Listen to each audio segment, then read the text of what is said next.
Hello and welcome to a video where I will tell you everything you need to know about the upcoming Tier 8 French heavy premium tank, the AMX M4 49 Liberté, that will be available soon in a premium shop near you. This tank is very much not what you would expect of a French vehicle in pretty much every single way. The only thing that can be considered familiar is its 100mm gun with 300 alpha damage and 233mm of penetration on its standard round and 263 on the premium one. This is essentially the same gun that you can find on the AMX 5100 or about half a dozen other Frenchies, but it lacks the autoloader. It is mounted on the AMX M4 49 as a regular single shot gun. The accuracy is pretty good at 0.36 along with the same bloom stats as the AMX 5100, and it even has a slightly lower aim time. Combine that with the fact that this vehicle goes considerably slower than the autoloading one, and you know for a fact the handling is not going to be that painful. It has a pretty long reload time, just over 10 seconds base, which puts its DPM only slightly above the autoloading version at 1750. This is a pretty standard value for tier 8 heavy tanks, but usually your competitors, IS3, will have higher damage per shot, so trading is often not the best course of action.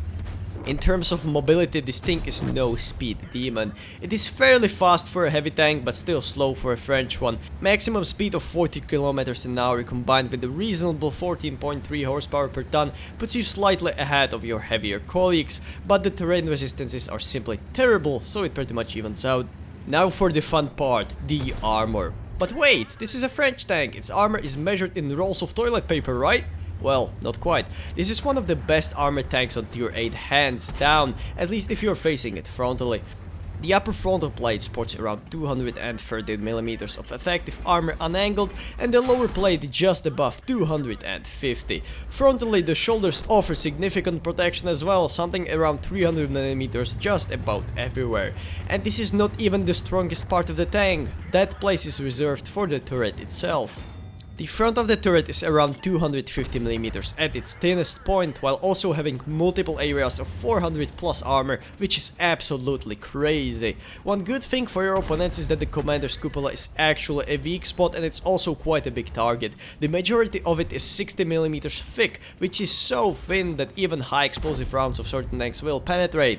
Personally, I can't wait for the OMG moments of T-49 sniping the cupolas for 1000 damage. Don't try to overmatch the roof of the turret, however. The armor there is quite thick at 60mm, which means that only a couple of the largest guns in the game will apply for the triple overmatch rule. Add the fact that you have 10 degrees of gun depression at your disposal and you have a very tough nut to crack. Though generally anything with around 250mm of penetration can go through your upper frontal plate quite reliably, so don't rely on the armor too much. Now with this ridiculous armor at the front, the weight needs to be removed from somewhere. For this tank, this applies double. The side armor is near non-existent at 55mm, which means that just about every gun can penetrate it unless it's at an out-of-bounds angle. Also, this tank is prone to being detracked and damaged with the same shot through the front sprocket wheels at the tiniest of angles, which seriously impedes your ability to make your tank more effective by turning the hull slightly. Another negative thing about this tank is the hit points being very under average at 1350. This means that if enemies can get the weaker parts of your armor, they will kill you quick. Fortunately, this will be improved before the European release up to 1500, which is a much healthier value. The frontal armor will be buffed too. 10mm added to the upper frontal plate will make it harder to be penned by guns with around 220mm of penetration. Also, the roof of the hull will be improved up to 45mm of armor, which means it won't be as easy to overmatch it. You aren't really expected to play on the view range with these kind of heavy tanks, but even then it's downright terrible at 360 meters of view range.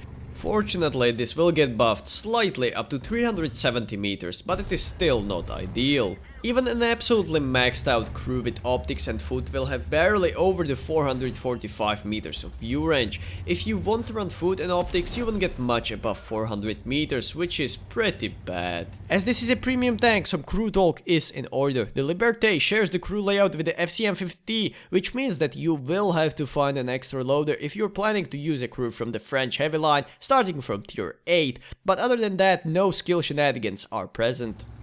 With equipment, I can recommend the standard rammer, vertical stabilizer and either optics or ventilations, whichever fits your playstyle better. For credits, this vehicle makes a substantial amount as it doesn't really need to use its premium ammo even when in higher tiered games, but tier 10 ones will make you cry as with any tank that heavily relies on its armor. Profitability is also one of the things that will be improved, and that is by 10%. This is quite substantial and will bring it closer to the other tier 8 premiums. And that's about it for today. Big thanks to Wargaming for letting me try this vehicle before it went live. If you enjoyed watching, feel free to like the video, subscribe for more, or even leave a comment below. Thanks for watching and buenos dias, amigos!